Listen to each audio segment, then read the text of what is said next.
The world is bracing for the next phase of Israel's military response to attacks by Hamas. The Defense Force continues to conduct airstrikes on targets in Gaza. Hundreds of Palestinians have reportedly been killed, and Israel appears to be preparing for a ground assault. Meanwhile, President Joe Biden made it clear that the United States stands with Israel, and he issued a warning to other countries and parties in the region.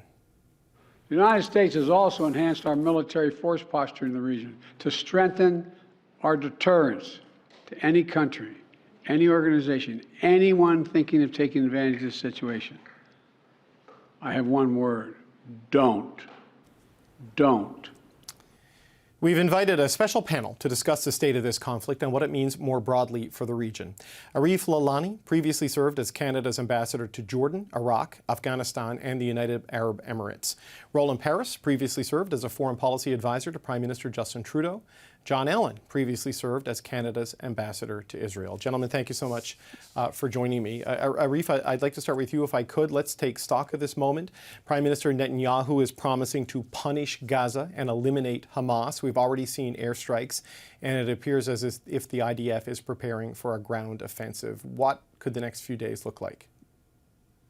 Well, I think I've said it already once this month on a different crisis, but unfortunately, it's going to get worse before it gets better. It's very clear that there is going to be more in terms of Israel defending itself in Gaza. I think I'm very worried about this escalating in the West Bank, escalating with other forces like Hezbollah. I think there's a real danger here over the next few days of trying to get control of the situation just around Israel. Roland, your thoughts on what we're likely to see unfold over the coming days? Well, the indications are that Israel is preparing for a ground assault, and it's entirely within its rights to dismantle Hamas and destroy its capacity to launch such horrific assaults again. The challenge is going to be, though, if they do launch a ground assault, it's be a very difficult operation, a very complicated one, a very destructive one. And as Arif says, tensions around the region will be increasing, and there is the potential for there to be flashpoints elsewhere. John, we spoke with Yossi Beilin earlier in the show, who's played a role in previous peace negotiations going all the way back to Oslo. He is a strident proponent of a two-state solution. He wants peace, but he says Israel can't skip this next chapter, meaning the response to the attack by Hamas. What does that tell us about the mood inside Israel right now? Well, the scale of the massacre and the social media that has amplified it has really meant that Israelis are shocked. They're shocked at the fact that their government and their military did not defend them and the families on the kibbutzim near the border. They're shocked that the military they thought that was virtually invincible and had massive intelligence and had control of their territory proved not to have it. So the government, Bibi Netanyahu, who is seen as a failure in many ways, both politically for the judicial reforms and now military, is committed to trying to do what he can to turn that around. The problem is that there's 150 hostages in Gaza right now. It's not just a question, as Roland mentioned, of trying to enter a small territory with 2.3 million people, but there are hostages, some Americans, some Canadians, and many Israelis. So how is the military going to deal with that problem while trying to get at Hamas leaders? And I'll just say one more thing. This is the 6th time that we've been through this. And I would have hoped that we would have learned some lessons by now, that it's time to look at the root causes of this problem and stop mowing the lawn and thinking that it's somehow going to go away, because it's not going to go away. Well, Arif, There wasn't a lot of conversation about root causes today from the U.S. president because in no uncertain terms, Biden was backing Israel here. He's moving U.S. military assets into the region to act as a military deterrence from outside players in other countries. What does the posture of the U.S. president and this deployment tell you about the risk that this conflict could spiral out of control in the region? Well, there's no doubt in anybody's mind that we're going to see more violence in the coming days and weeks. I think there's going to be more operations in Gaza, but as John rightly points out, history has shown us that does not solve Israel's security problem.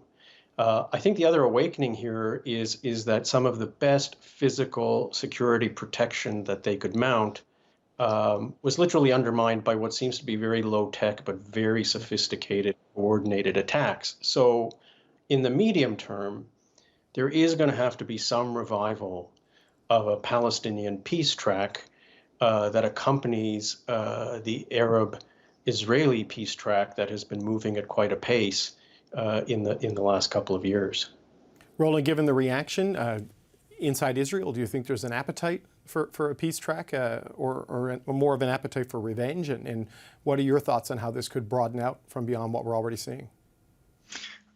Well, I think that you've already heard described the mood in Israel, and it's not a conciliatory mood at this time. It's one of shock, and the population will demand of the government that Hamas not be capable of conducting such an attack again. The longer term questions about what are the bases for peace in Israel, this will, I think, come back eventually into the Israeli discussion, and the foundations of the approach that's been pursued in the last few years, which is basically to build giant walls and then negotiate normalization agreements with surrounding Arab countries, has been shown not to be the solution. So there will have to be a reflection on those issues. Coming back to your question about the Biden statement, I think it's very good that the United States has issued this warning, not just to deter individual parties or Iran or other countries for that matter, but also to reassure the Israelis and to reduce perhaps the impulse on the part of the Israelis to consider preemptive actions in other quarters. John, you mentioned the prospect, the idea that they need to get to a peace track and deal with root causes. I was struck, though, talking to Paul Hunter earlier in the show about the details that came out today about 40 babies being murdered, one of them beheaded. And when I know these conflicts have happened before, but the specifics of this, it seems different and feels different. I mean, do you think that changes in any way the willingness of Israelis to even consider a peace process? Look, in the short term, this pain is not just going to disappear. Yeah. And we shouldn't expect it to. And I'm not suggesting that Hamas doesn't have to be treated as a terrorist organization. But, we've got to recognize what's been going on in this process for years. Bibi Netanyahu's government has been allowing Qatar to fund Hamas. Why? Because he wanted to divide and conquer Hamas from the PA. He never wanted a two-state solution. The ministers in his current government want to annex the West Bank. Hamas was actually being allowed to function and build their rockets because it allowed Bibi to say there's no partner for peace. So what I'm saying is, yes, you're right. There's going to have to be some revenge. There's going to have to be more attacks and more people will suffer. But at some point, I think people will wake up and realize that this isn't the answer to safety and peace for Israelis or for Palestinians. And what you're going to need is moderate leadership that excludes extremes from the equation and take some chances on peace. And that's not going to happen tomorrow. But I do think Israelis and Palestinians want peace. And I think at some point in time, they'll realize that's the way out of this quagmire. Arif, there has been outreach by Prime Minister Justin Trudeau to other players in the region. He spoke to the president of the UAE, the King of Jordan. Why those two countries? Why do you think he's reaching out to them, and how do you think they could affect what happens next? Well, I think the Arab countries clearly have a key role to play. I think Jordan, given its historic role with the Palestinians, will carry some weight, and they need to be consulted. And I think the king will be conducting diplomacy behind the scenes. The UAE, look, they're a very influential player right now in the region. And I think this is the difference from what we may have seen 5, 8, 10 years ago, is that you do have an Israeli-Arab normalization track. Mm-hmm. And you have certain countries, the UAE and Saudi Arabia, who are much more involved in the global economy and who have much more invested in peace and stability in the region than before. So I think they're looking for the same things that others are in terms of wanting to contain this and wanting to move forward. And none of those countries are any friends of Hamas. They see them as an extremist terrorist organization. They don't side with them. But I think there will be a realization that they need to start laying the groundwork for reviving some process for the Palestinians. Is that process, Roland, at risk in any way because of this? I mean, I've seen some speculation and suggestion that because the Saudis and the Israelis were moving closer maybe to normalizing things, that may have been one of the motivations behind this attack, to stop that process in its tracks. How do you think all of this could be affected by what we've seen in the last couple of days? Who knows what the motivation was behind this attack? It might have been an expression of frustration. It could have been a lashing out by a death cult. It could have been more calculated than that.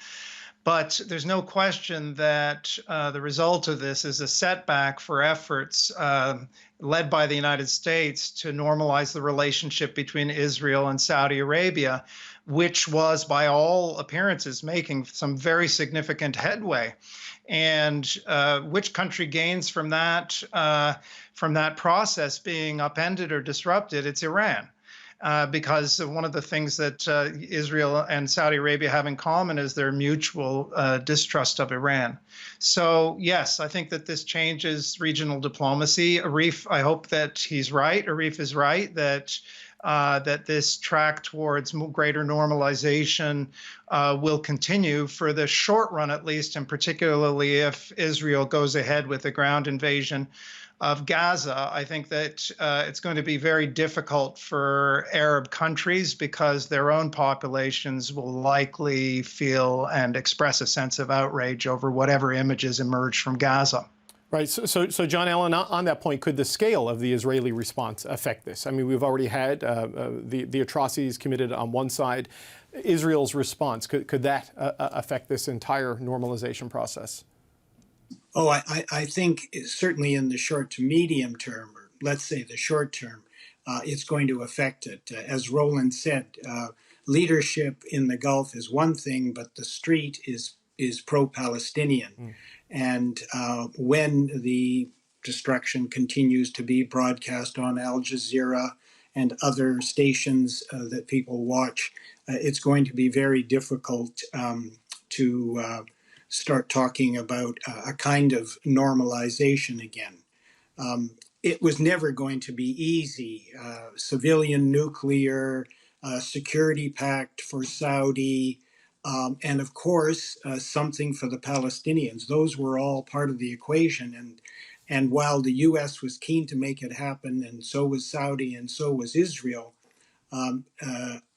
each part had complications. And now we have, as my colleague said, the added complication: Hezbollah happy, Iran happy that this is off the table, Hamas happy because this would have benefited the PA, not them, if any benefits had come to the Palestinians as a result.